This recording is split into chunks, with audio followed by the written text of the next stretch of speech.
بسم اللہ الرحمن الرحیم۔ رب ذوالجلال کے بابرکت نام سے شروع کرتا ہوں جو دلوں کے راز خوب جانتا ہے۔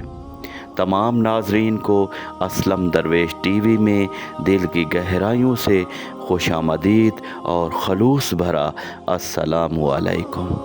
حضرت ربیع بن سلیمان رحمۃ اللہ علیہ فرماتے ہیں کہ میں حج کے لیے جا رہا تھا۔ میرے ساتھ میرے ساتھی بھی تھے۔ جب ہم کوفہ پہنچے تو میں کوفہ کے بازاروں میں ضروریات سامان خریدنے کے لیے گھوم رہا تھا کہ میں نے ایک عجیب منظر دیکھا۔ ایک ویران سی جگہ میں ایک خچر مرا ہوا تھا اور ایک عورت جس کے کپڑے بہت پرانے اور بوسیدہ تھے، چاقو لیے ہوئے اس کے گوشت کے ٹکڑے کاٹ کاٹ کر ایک زنبیل میں ڈال رہی تھی۔ مجھے یہ خیال ہوا کہ یہ مردار گوشت لے جا رہی ہے، اس پر یقین ہرگز نہیں کرنا چاہیے، شاید یہ لوگوں کو پکا کر کھلائے۔ سو میں چپکے سے اس کے پیچھے ہو لیا، اس طرح کہ وہ مجھے نہ دیکھے۔ وہ عورت ایک بڑے مکان میں پہنچی، اس نے جا کر دروازہ کھٹکھٹایا۔ اندر سے آواز آئی، کون ہے؟ اس عورت نے بولا، دروازہ کھولو، میں بدحال ہوں۔ دروازہ کھولا گیا اور گھر میں 4 لڑکیاں نظر آئیں جن کے چہروں سے بدحالی اور مصیبت کے آثار ظاہر ہو رہے تھے۔ وہ عورت اندر آ گئی اور زنبیل ان لڑکیوں کے سامنے رکھ دی۔ میں کھڑکیوں کی طرف سے جھانک رہا تھا۔ میں نے دیکھا اندر سے گھر بالکل برباد اور خالی تھا۔ اس عورت نے روتی لڑکیوں سے کہا، اس گوشت کو پکا لو اور اللہ کا شکر ادا کرو۔ وہ لڑکیاں گوشت کاٹ کاٹ کر اس کو آگ پر بھوننے لگیں۔ مجھے بہت تکلیف ہوئی۔ میں نے اب باہر سے آواز دی، اے اللہ کی بندی، اللہ کے واسطے اس گوشت کو نہ کھا۔ وہ کہنے لگی، تو کون ہے؟ میں نے کہا، میں ایک پردیسی آدمی ہوں۔ اس نے جواب دیا، تو ہم سے کیا چاہتا ہے؟ 3 سال سے نہ ہمارا کوئی معین ہے اور نہ ہی کوئی مددگار۔ تو کیا چاہتا ہے؟ میں نے کہا، ایک فرقے کے سوا مردار کا گوشت کھانا کسی مذہب میں جائز نہیں۔ تو عورت کہنے لگی، ہم خاندان نبوت کے شریف سید ہیں۔ ان لڑکیوں کا باپ شریف آدمی تھا۔ وہ اپنے ہی جیسوں سے ان کا نکاح کرنا چاہتا تھا، لیکن نوبت نہ آئی، اس کا انتقال ہو گیا۔ جو ترکہ اس نے چھوڑا تھا وہ سب ختم ہو گیا۔ ہمیں معلوم ہے کہ مردار کھانا جائز نہیں، لیکن اس ترار میں جائز ہے۔ ہمارا 4 دن کا فاقہ ہے۔ حضرت ربیع بن سلیمان رحمۃ اللہ علیہ فرماتے ہیں، ان کے حالات سن کر میں بے چین ہو گیا اور میں نے اپنے ساتھیوں سے جا کر کہا، میرا تو حج کا ارادہ نہیں رہا۔ سب نے سمجھایا لیکن میں نے کسی کی نہیں سنی۔ میں نے اپنے کپڑے اور احرام کی چادریں اور جو سامان میرے ساتھ تھا وہ سب لیا اور نقد 600 درہم تھے وہ لیے اور ان میں سے 200 کا آٹا خریدا اور باقی درہم آٹے میں چھپا کر اس بڑھیا کے گھر پہنچا دیا۔ یہ سب سامان اور آٹا وغیرہ اس کو دے دیا۔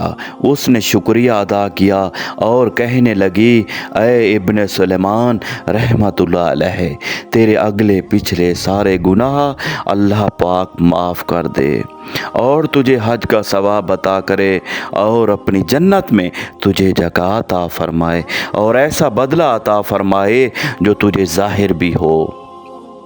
وہ فرماتے ہیں کہ حج کا قافلہ روانہ ہو گیا۔ میں ان کے استقبال کے لیے کوفہ میں ہی رکا رہا تاکہ ان سے اپنے لیے دعا بھی کروا دوں۔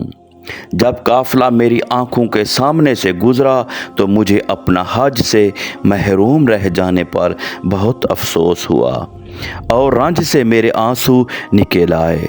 جب میں ان سے ملا تو میں نے کہا اللہ تعالیٰ تمہارا حج قبول کرے اور تمہارے اخراجات کا تمہیں بدلہ عطا فرمائے۔ ان میں سے ایک نے کہا کہ یہ کیسی دعا ہے؟ میں نے کہا اس شخص کی دعا جو دروازے تک کی حاضری سے محروم ہو۔ وہ کہنے لگے بڑے تعجب کی بات ہے، اب تو اس سے بھی انکار کرتا ہے کہ تو ہمارے ساتھ عرفات کے میدان میں نہ تھا، تو نے ہمارے ساتھ رمہ جمرات نہیں کیا، تو نے ہمارے ساتھ طواف نہیں کیے۔ میں اپنے دل میں سوچنے لگا یہ اللہ کا لطف ہے۔ اتنے میں میرے شہر کے حاجیوں کا قافلہ آ گیا۔ میں نے کہا اللہ تعالیٰ تمہاری عبادات قبول فرمائے، تمہارا حج قبول فرمائے۔ وہ کہنے لگے تو ہمارے ساتھ عرفات میں نہیں تھا؟ کیا رمہ جمرات نہیں کی تو نے ہمارے ساتھ؟ اب تو انکار کر رہا ہے۔ ان میں سے ایک شخص آگے بڑھا اور کہنے لگا بھائی انکار کیوں کرتے ہو؟ تم ہمارے ساتھ مکہ مکرمہ میں نہیں تھے کیا؟ مدینہ منورہ میں نہیں تھے کیا؟ جب ہم حضور کریم صلی اللہ علیہ وآلہ وسلم کی قبر اطہر کی زیارت کر کے باب جبرائیل علیہ السلام سے باہر آ رہے تھے، اس وقت سامان کی کثرت کی وجہ سے تم نے یہ تھیلی میرے پاس امانت رکھوائی تھی، جس کی مہر پر لکھا ہوا تھا جو ہم سے معاملہ کرتا ہے نفع کماتا ہے۔ اس نے کہا یہ لو اپنی تھیلی واپس لو۔ حضرت ربیع بن سلیمان رحمۃ اللہ علیہ فرماتے ہیں میں نے اس تھیلی کو اس سے پہلے کبھی نہیں دیکھا تھا۔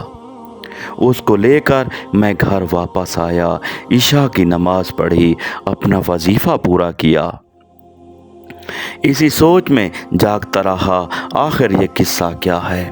اسی کشمکش میں میری آنکھ لگ گئی تو میں نے حضور اکرم صلی اللہ علیہ وآلہ وسلم کی خواب میں زیارت کی۔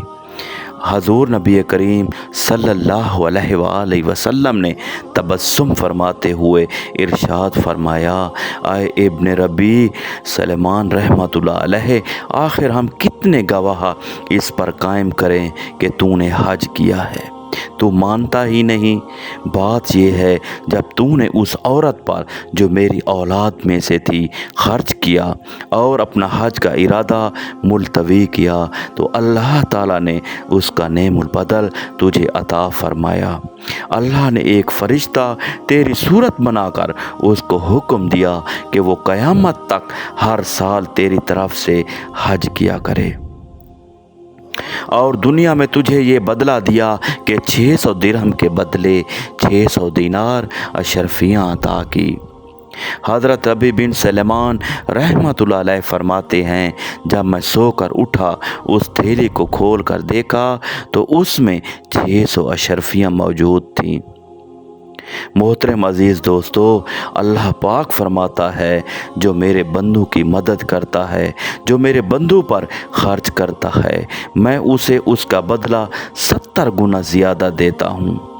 عزیز دوستو، آپ بھی اپنے ارد گرد دیکھیے، اپنے پڑوسیوں میں دیکھیے، اپنے معاشرے میں دیکھیے، جو غریب لوگ ہوں ان کی مدد کیجیے۔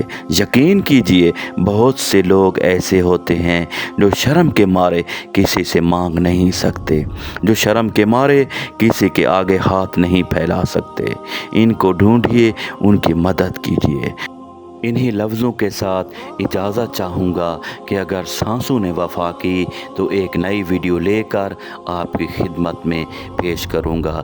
تب تک کے لیے اللہ حافظ، اللہ نگہبان۔